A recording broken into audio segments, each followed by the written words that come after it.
students, today we will start lesson 5, working of institutions. So the first topic is how is a major policy decision taken. The government order, how they are issued.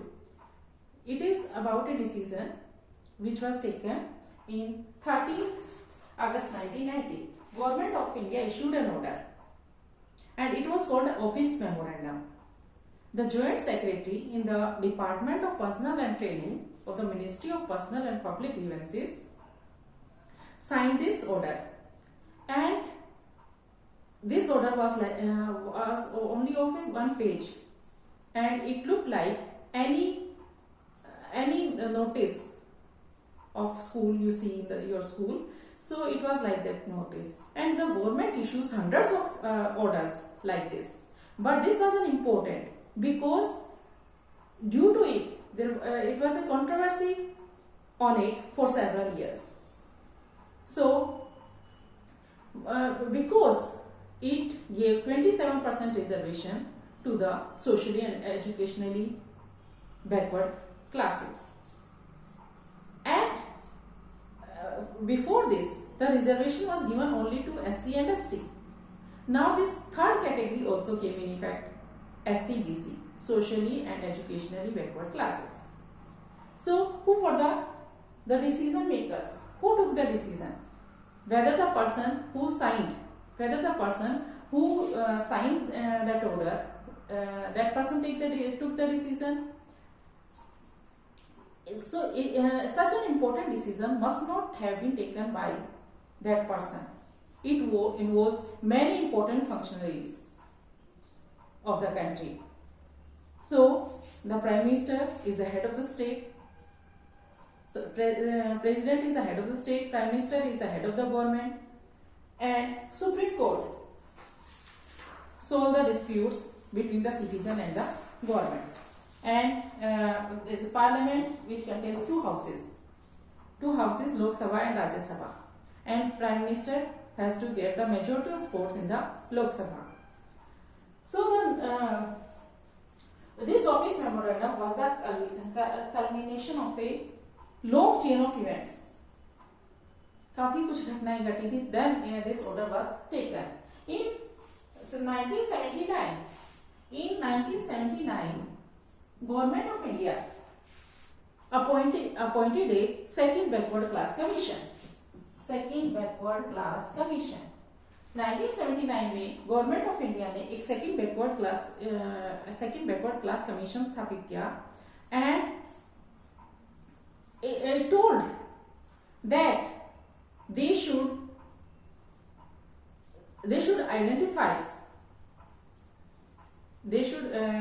fix the criteria and identify the person who are socially and educationally backward in the society. It was headed by B.P. Mandal. So this commission was also known as Mandal Commission. This commission was headed by B.P. Mandal. So this commission was known as B.P. Mandal. Then this commission gave its report in 1980. 1980 में इसने अपनी report they the, and the government also told that commission to give some suggestion, to give recommendation to improve the lives of these people. So it gave recommendations also, and one of the recommendation was that 27% of reservation should be given to the socially and educationally backward classes. Then this report was discussed in the parliament. After that, many governments came and went, but they did not implement the report of Mandal Commission. Then came the Lok Sabha election of 1989. Lok Sabha election of 1989. Then in the election manifesto, Janata Dal promised that if they won the power, then they will implement the Mandal Commission, and its leader was Vishwanath Pratap Singh. Then that party won the election, and then Vishwanath Pratap Singh decided to implement the Mandal Commission. So first of all, President of India announced in the in his address to the parliament that government wants to implement the Mandal Commission. Then a formal decision was taken in the cabinet meeting. Then the Prime Minister informed the two houses of the parliament about his decision through a statement. Then this decision was sent to the Department of Personnel and Training in the Ministry of Public Grievances. So then the senior officers drafted the order, and then it was signed by a joint secretary after the approval of the minister concerned about this department. And thus this order came into effect. But after this, for the next few months, this was the most hotly debated issue in the country. For the next few months, it was a most hotly debated issue in the country. And the people protested against this order. And there were riots. People strongly acted against this order. So newspaper and magazines were full of the views of different persons. Some persons thought that it is good because there is inequality in our society, so the weaker section will get the chance to improve themselves. Others thought that this will affect their jobs. They may be more qualified, more educated, and they will not get the jobs. So there was a dispute. So who resolved this dispute? The Supreme Court then resolved this dispute. Many people filed case against the government of India and they told the court that the government should take it back and the government should not recommend this order, implement this order. Then it was bunched together and the case was Indira Sahani and others versus Union of India. Then the 11 judges of the Supreme Court heard the views of arguments of both the parties, and then they reached on the conclusion that the government of India's order was valid. But they also gave some suggestions.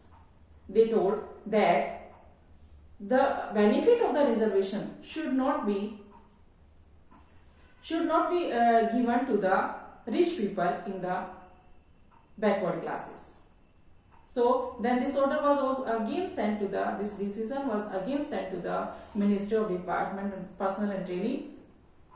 Then another draft was made, and thus on 8 September 1993, another office memorandum was passed. So the dispute came to an end. So need for political institutions. Why do we need political institution? हमें political institutions की जरूरत क्यों पड़ती है? So governing a country involves various such activities.